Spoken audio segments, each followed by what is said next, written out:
जी जगत प्रकाश नड्डा जी को आपके प्रासंगिक उद्बोधन एवं मार्गदर्शन के लिए माननीय राष्ट्रीय अध्यक्ष आदरणीय जगत प्रकाश नड्डा जी।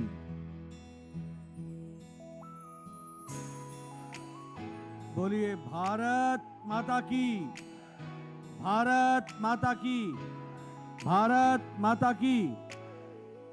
मंच पर विराजमान हमारे भारतीय जनता पार्टी के प्रदेश के महामंत्री श्री प्रदीप सिंह वघेला जी, हमारे प्रदेश के उपाध्यक्ष और मेरे वरिष्ठ साथी गोवर्धन भाई झड़पिया जी, हमारे भारत सरकार में मंत्री और लोकप्रिय सांसद श्री देवी सिंह चौहान जी, हमारे यहाँ के लोकप्रिय सांसद और हमारे साथी भाई रतन सिंह राठौर जी, हमारे जीतू भाई अहीर जी, जीठा भाई अहीर जी, हमारे कुबेर भाई डिंडोर जी, हमारे बच्चू भाई खबाड़ जी, हमारे भरत भाई डंगार जी, संजय पटेल जी, कानू भाई पटेल जी, सम्मानित मंच और हमारे सभी विधायकगण, पूर्व विधायकगण,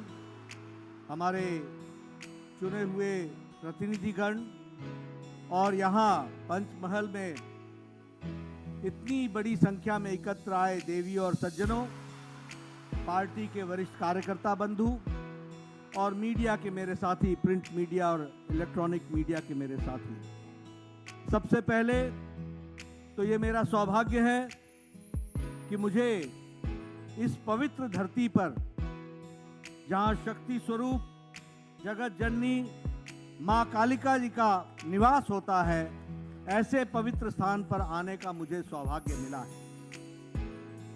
मैं इस धरती को नमन करता हुआ और जिसका जिक्र अभी रतन सिंह जी ने किया, जहां पावागढ़ के पवित्र मंदिर पर ध्वजारोहण भी होकर के उसे भी सुशोभित किया, ऐसी पवित्र धरती को मैं नमन करते हुए अपनी बात को प्रारंभ करता हूं। हम जानते हैं कि गुजरात का एक विशेष स्थान है देश में। ये वीरों की धरती है, ये सन्यासियों की धरती है, ये संतों की धरती है, ये समाज को सुधारक के रूप में देने वाली धरती है और इसको अगर कहा जाए तो भारत की चेतना को जगाते हुए आगे बढ़ाने वाले वीरों की धरती है। ऐसी धरती को मैं नमन करता हूं। आज अगर हम आजाद भारत से पहले देखें तो विषय बहुत से ऋषि मुनियों ने इस धरती को एक नई दिशा दी।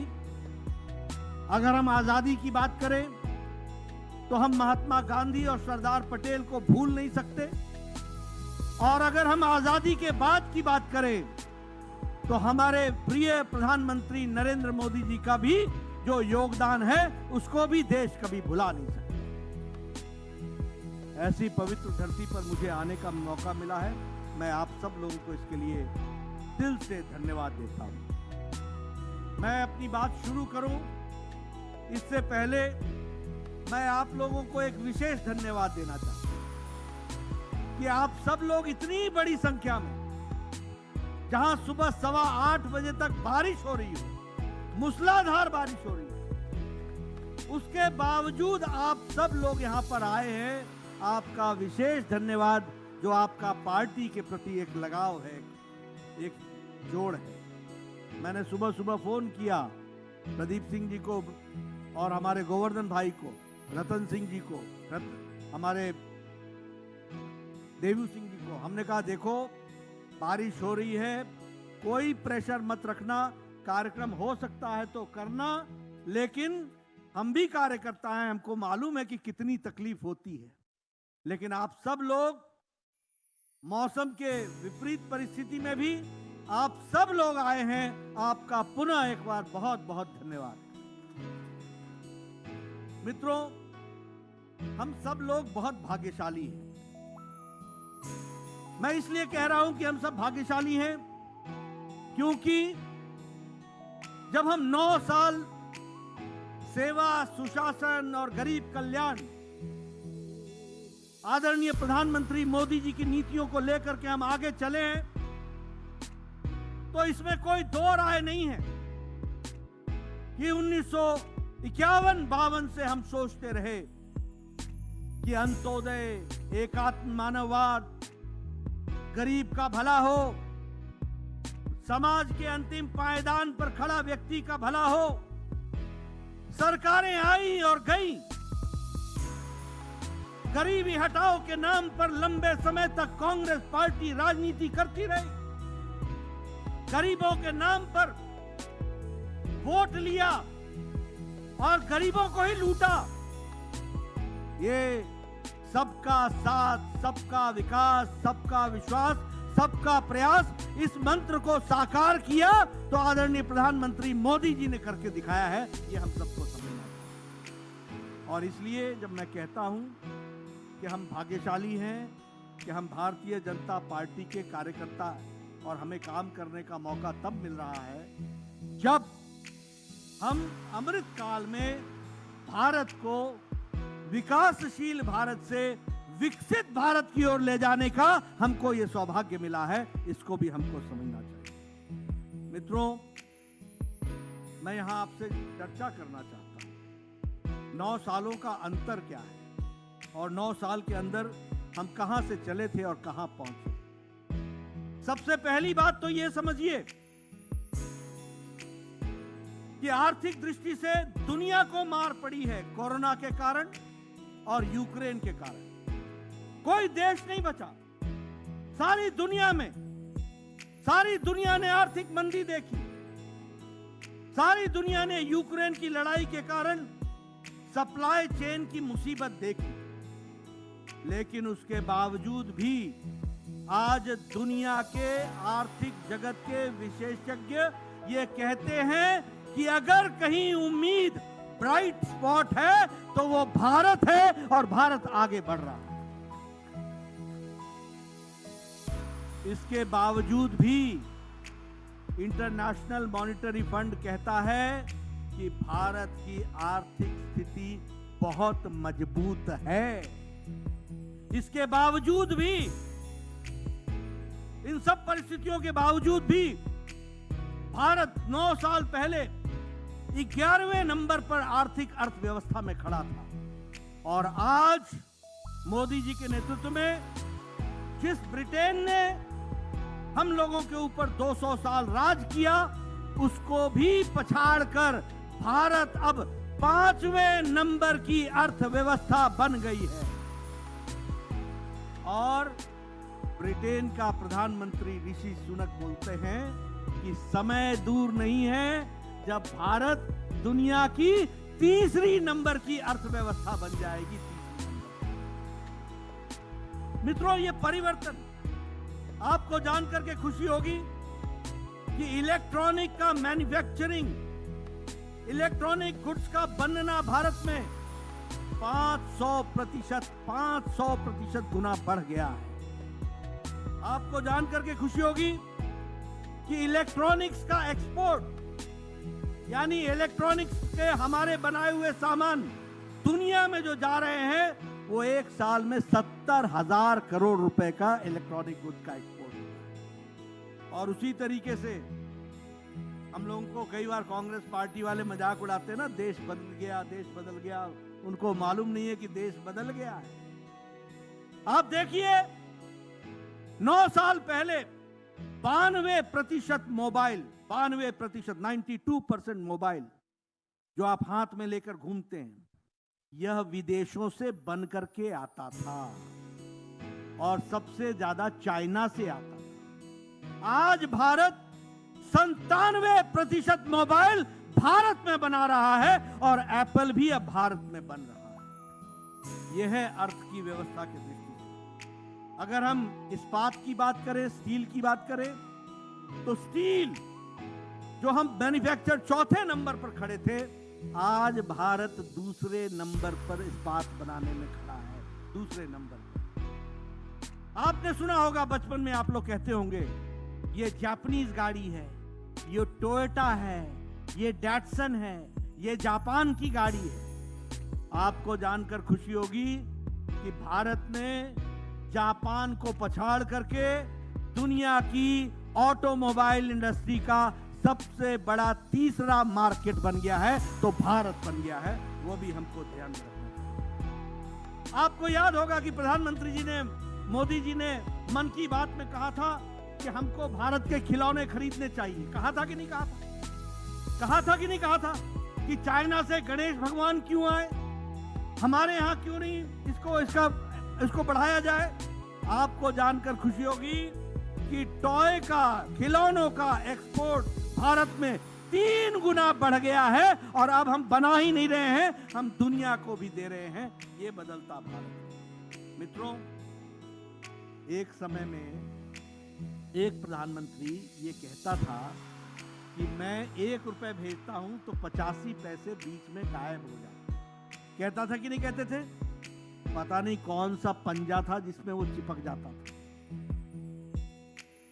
कौन सा पंजा था? 1 रुपया भेजते थे तो 85 पैसा चिपक जाता था, 15 ही पहुंचता था। आज डिजिटल इंडिया में प्रधानमंत्री मोदी जी ने 22 लाख करोड़ रुपए लोगों के खाते में सीधे पहुंचा दिए हैं। ये आज बदलता भारत है। कोरोना में 20 करोड़ बहनों के खातों में, बताइए, लॉकडाउन में 500 करोड़ रुपए पहुंचाया कि नहीं पहुंचाया? पहुंचाया कि नहीं पहुंचाया? न डाकिया, न मनी ऑर्डर, न बिचौलिया, न कोई, न बैंक का कर्मचारी, सीधे उधर मोदी जी और उधर हमारी बहन अपने खाते में 500 रुपए पाती हुई देखी है। यह भी हमको ध्यान में रखना चाहिए। और इसके कारण इसके कारण लगभग 2.5 लाख करोड़ रुपए की जो लीकेज होती थी उसको भी रोकने में हम सफल हुए। मित्रों, आप बताइए, आजकल अभी मैं आ रहा था तो मुझे हमारे मंत्री जी बता रहे थे कि यहां से भारतमाला का रोड जा रहा है, यहां से बनेगा। बताया था ना? आप बताइए, आपको आजकल दिखता है कि नहीं कहीं एलिवेटेड रोड, कहीं अंडरपास, कहीं मेट्रो रेल, कहीं हाईवे, कहीं एक्सप्रेसवे, कहीं 4 वे, कहीं 6 लेन, 2 लेन का 4 लेन, 4 लेन का 6 लेन, 6 लेन का 8 लेन। दिख रहा है कि नहीं दिख रहा है? दिख रहा है कि नहीं दिख रहा है?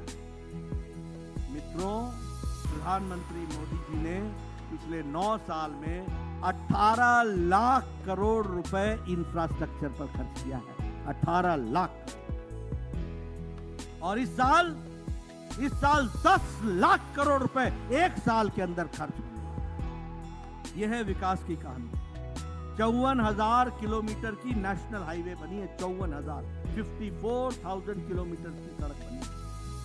और यह दुनिया का 2nd लार्जेस्ट नेटवर्क है सड़कों का, दुनिया का। 606 किलोमीटर की मेट्रो रेल बनी है। और जो रेल की लाइनें बिछती हैं, 9 साल पहले एक दिन में 5 किलोमीटर की रेलवे लाइन बिछती थी, आज 14.5 किलोमीटर की लाइन प्रतिदिन बिछती है। ये फर्क है। 9 साल पहले एक दिन में 12 किलोमीटर की नेशनल हाईवे बनती थी, आज 29 किलोमीटर प्रतिदिन नेशनल हाईवे बन रहा है। ये विकास की कहानी। 70 साल में 74 एयरपोर्ट बने और मोदी जी के 9 साल में 74 एयरपोर्ट बने। यह परिवर्तन हमको समझना चाहिए। और जिसमें से 8 एयरपोर्ट तो हमारे गुजरात में ही बन रहे, 8 एयरपोर्ट। और उसी तरीके से 3,28,000 किलोमीटर की सड़क, ग्रामीण सड़क बनी है। कितनी? 3,28,000 किलोमीटर। यानी हर गांव को सड़क से जोड़ने का काम, हर गांव को हर मौसम में पक्की सड़क से जोड़ने का काम यह आदरणीय मोदी जी ने किया। मित्रों, अभी पहले मोदी जी जापान गए थे, फिर ऑस्ट्रेलिया गए थे, फिर पहले बीच में न्यू पपुआ गिनी भी गए थे, और उसके बाद अभी अमेरिका भी गए थे। आपने देखा दुनिया ने किस तरीके से आदरणीय प्रधानमंत्री जी के बारे में चर्चा की। जो बाइडेन ने कहा कि मैं आपका इंतजार कर रहा हूं, अगले महीने आपने अमेरिका आना है। मेरी दिक्कत बढ़ रही है क्योंकि लोगों ने आपके लिए जो मैंने राजकीय भोज का आयोजन किया है उसमें लोग निमंत्रण मांग रहे हैं और मुझसे नाराज हो रहे हैं कि मोदी जी के भोज में हमको निमंत्रण क्यों नहीं है। यानी अमेरिका का राष्ट्रीय अध्यक्ष प्रेसिडेंट ये पहचान रहा है कि आदरणीय मोदी जी की शख्सियत अमेरिका में क्या धूम मचा रही है, इसको भी हमको समझना चाहिए। न्यू पपुआ गिनी के प्रधानमंत्री पांव छू करके अभिवादन करते हैं और कहते हैं ये प्रधानमंत्री नहीं है, मेरे गुरु है। हमारे ऑस्ट्रेलिया के प्रधानमंत्री कहते हैं Modi you are the boss, आप बॉस हो।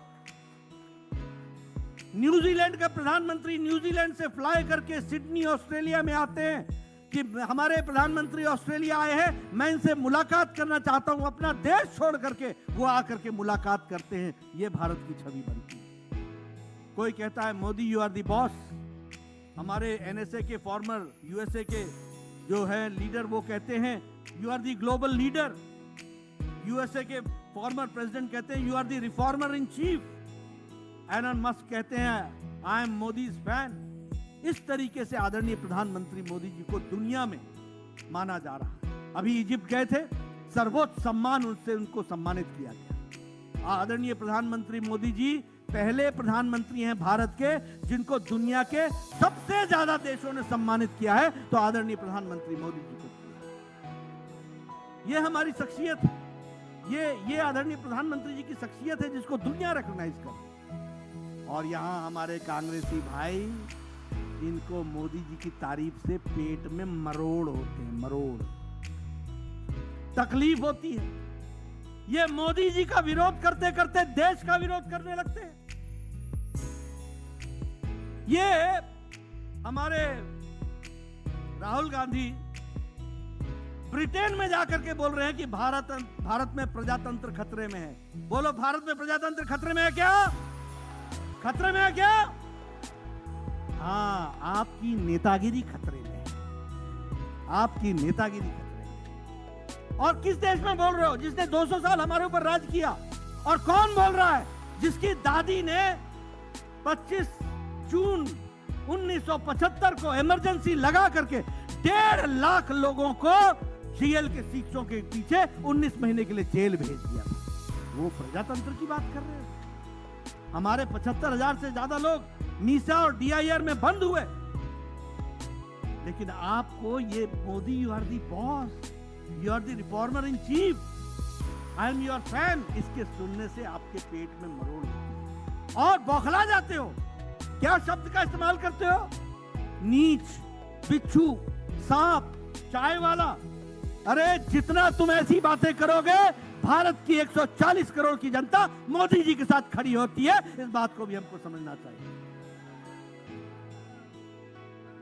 मित्रों, ये राजनीति हो गई, इस तरीके की हल्की राजनीति। कोई स्तर नहीं रह गया, इतने बौखला गए हो। आदरणीय मोदी जी 140 करोड़ की जनता के लिए दिन रात काम कर रहे हैं, उनकी सेवा कर रहे हैं, उनको मजबूती प्रदान कर रहे हैं, और तुमको तकलीफ हो रही है। और तुम कहते हो कि तुम देश के भक्त हो, और तुम कहते हो कि मैं मोहब्बत की दुकान चला रहा हूं। सारे नफरत करने वाली बातें तुम करो और फिर बोलो मोहब्बत की दुकान चला रहे हैं। तुम नफरत का मेगा मॉल चला रहे हो, याद रखना, इस बात को आप समझ लेना। यह परिस्थिति आज आकर के खड़ी। मित्रों, मैं अगर गुजरात की दृष्टि से बात करूं, आप बताइए, अभी अमेरिका गए, समझौता किया, अब माइक्रोन टेक्नोलॉजी और उसकी असेंबली यूनिट सेमीकंडक्टर्स की अहमदाबाद में आ रही है कि नहीं आ रही है? और 6,770 करोड़ रुपए उस पर खर्च होगा। उसी तरीके से गूगल अब यहां पर गिफ्ट सिटी में अपना ग्लोबल फिनटेक ऑपरेशंस का सेंटर खोलेगा और उसमें 82,000 करोड़ रुपए गिफ्ट सिटी अहमदाबाद में लगाए। उसी तरीके से हमारे लगभग 1.25 लाख करोड़ रुपए के सेंट्रल गवर्नमेंट के प्रोजेक्ट्स गुजरात में चल रहे हैं। मैंने पहले बताया कि 8 एयरपोर्ट बन रहे हैं। धोलेरा का जो ग्रीनफील्ड का एयरपोर्ट है 1,300 करोड़ रुपए का, वो भी बन रहा है। राजकोट का ग्रीनफील्ड 1400 करोड़ रुपए का बन रहा है। बताइए राजकोट में all India institute of medical sciences आ गया कि नहीं आ गया? 1200 करोड़ रुपए खर्च हुए कि नहीं हुए? 5 मेडिकल कॉलेज दिए गए गुजरात को कि नहीं दिए गए? 300 मेडिकल कॉलेज होते थे 2 साल पहले, आज 700 से ज्यादा मेडिकल कॉलेज हैं। ये प्रधानमंत्री मोदी जी की देन है।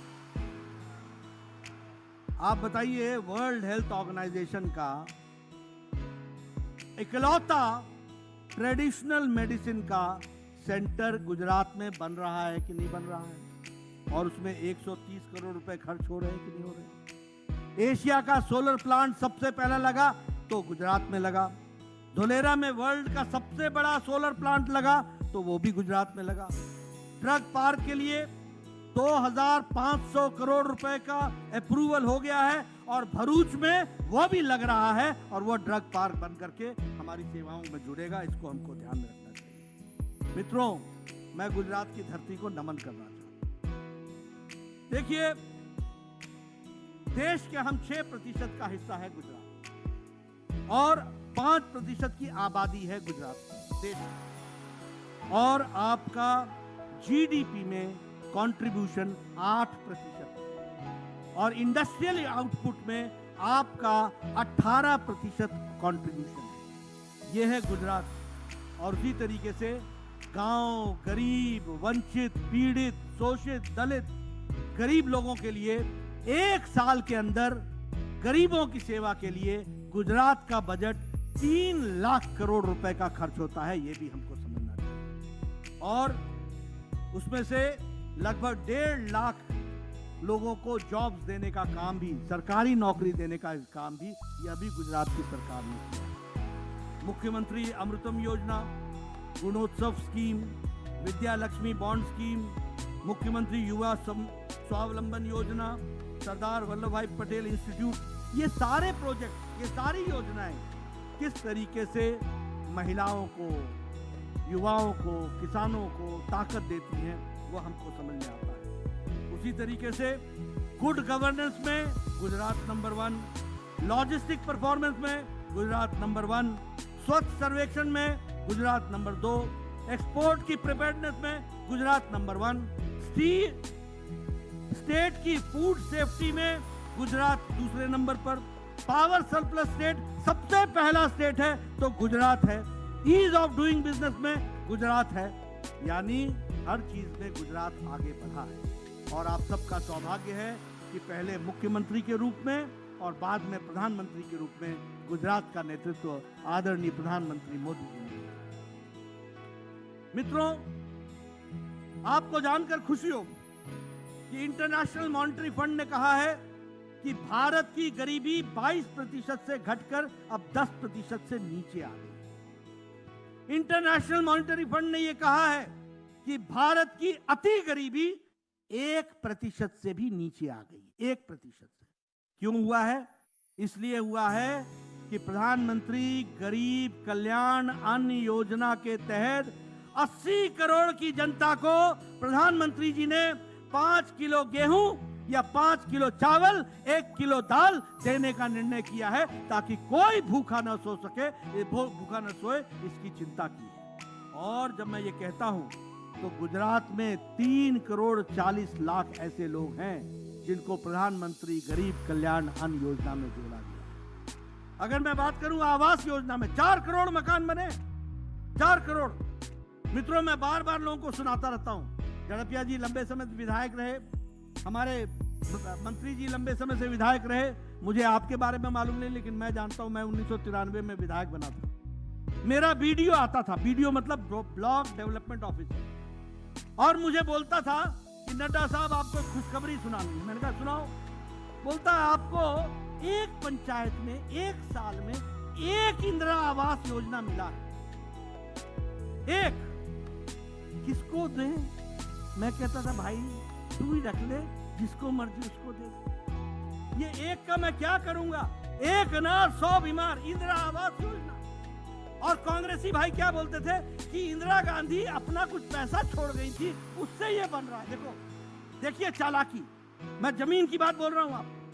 आज मुझे खुशी है कि हमारे मोदी जी ने 4 करोड़ घर बना करके दिए हैं, पक्के मकान दिए। एक एक पंचायत में 30-30 मकान, 40-40 मकान, पक्के मकान, 2 कमरे, साथ में शौचालय, साथ में रसोई घर, साथ में गैस का चूल्हा। यह है प्रधानमंत्री आवास योजना की कहानी। और यहां भी गुजरात में 16 लाख बहनों को आवास योजना में घर मिले हैं, 16 लाख लोग। उसी तरीके से उज्ज्वला योजना, उसी तरीके से आयुष्मान भारत। यहां बैठे हैं सभी एमपी एमएलए, ये सब, मैं गलत बोलूंगा तो मुझे टोक देना, क्योंकि ये प्रजातंत्र है, सबको अधिकार है। ये सब लोग आज से 10 साल पहले एक एप्लीकेशन लिखते थे, प्रधानमंत्री जी मेरे इलाके में एक व्यक्ति को बाईपास सर्जरी होनी है, उसके 1.5 लाख रुपए खर्च होने हैं, इसकी व्यवस्था नहीं है, गरीब व्यक्ति है, कृपया इसको 1.5 लाख देने की व्यवस्था करें। मुख्यमंत्री जी इसकी किडनी की ऑपरेशन होनी है, इसको 1.5-2-4 लाख लगेगा, कृपया देने की अनुकंपा करें, अनुशंसा करें। आते लिखते थे कि नहीं लिखते थे? आज मोदी जी ने 10 करोड़ 74 लाख परिवार, यानी 55 करोड़ लोग, यानी भारत की 40% की आबादी। और ये 40% की आबादी कौन है?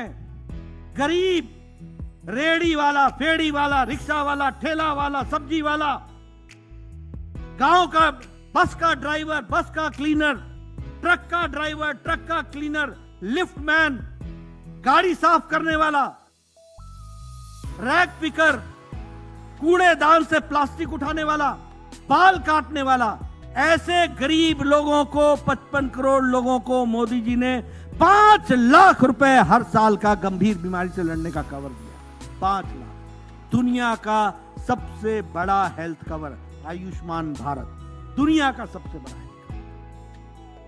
यह हमको समझना होगा कि गांव, गरीब, वंचित, पीड़ित, शोषित, दलित, इसके लिए काम किसने किया?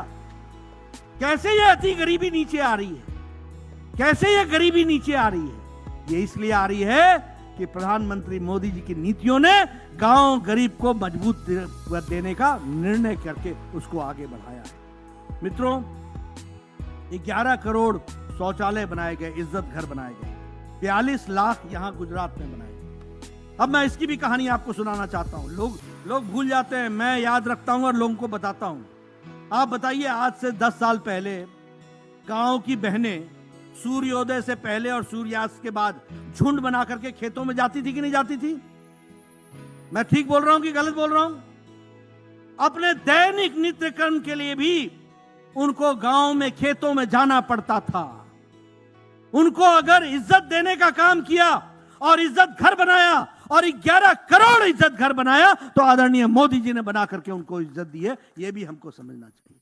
कैसे बदल गया देश। 11 करोड़ बहनें खेतों में जाती थी, और 11 करोड़ बहनें नहीं होती हैं, बहनों के साथ उनके बच्चे भी होते हैं, उनकी बेटियां भी होती हैं। कैसा भारत था और आज कैसा भारत हो गया। 11 करोड़, और उसी 11 करोड़ में हमारे 42 लाख इज्जत घर गुजरात में बने हैं। 42 लाख, यानी 42 लाख बहनों को यहां भी लाभ मिला है। 11 करोड़ किसानों को बताइए, हर चौथे महीने 2-2 हजार रुपए मोदी जी का मिल रहा है कि नहीं मिल रहा है?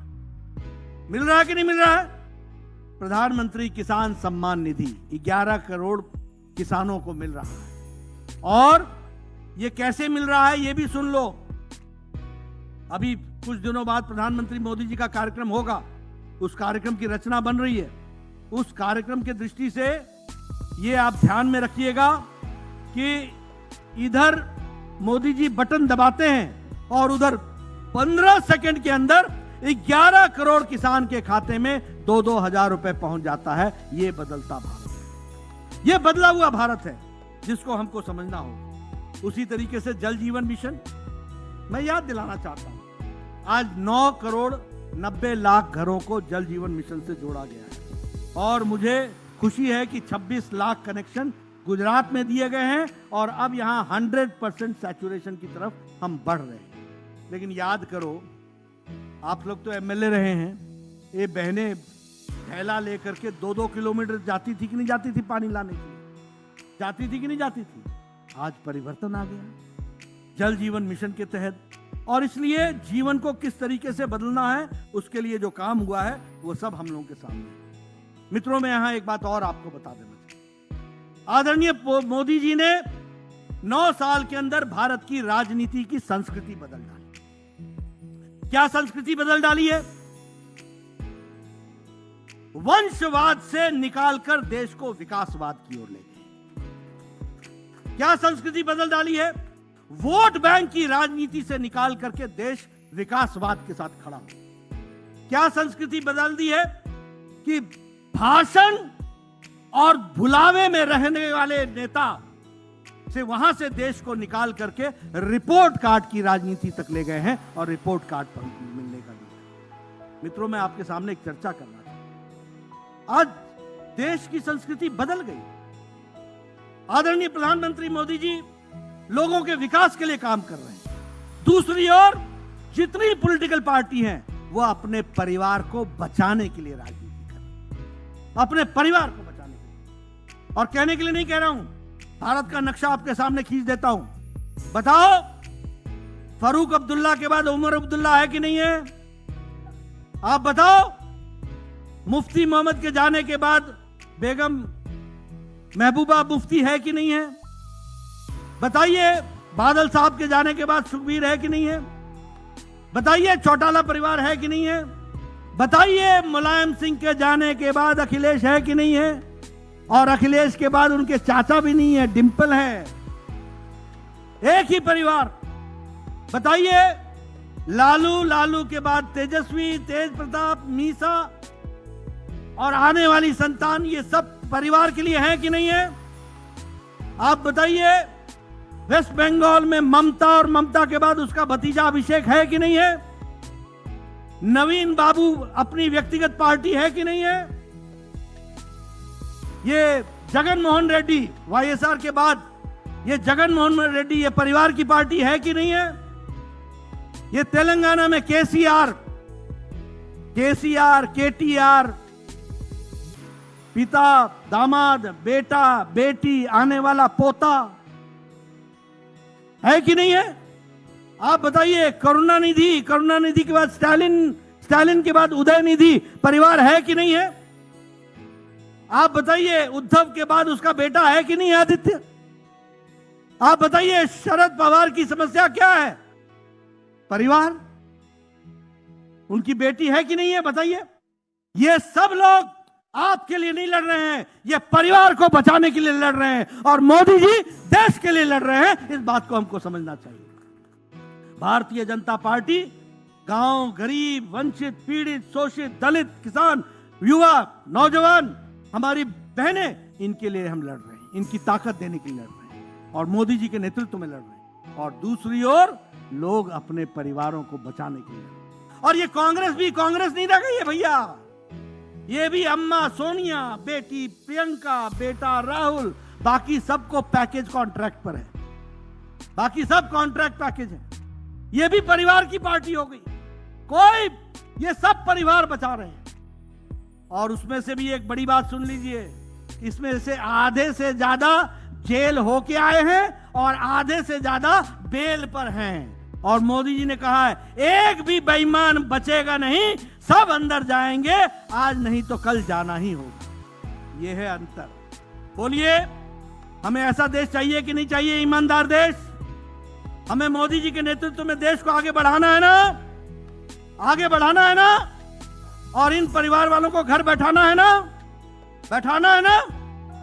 मित्रों, आपने मेरी बात सुनी, आपका बहुत बहुत धन्यवाद।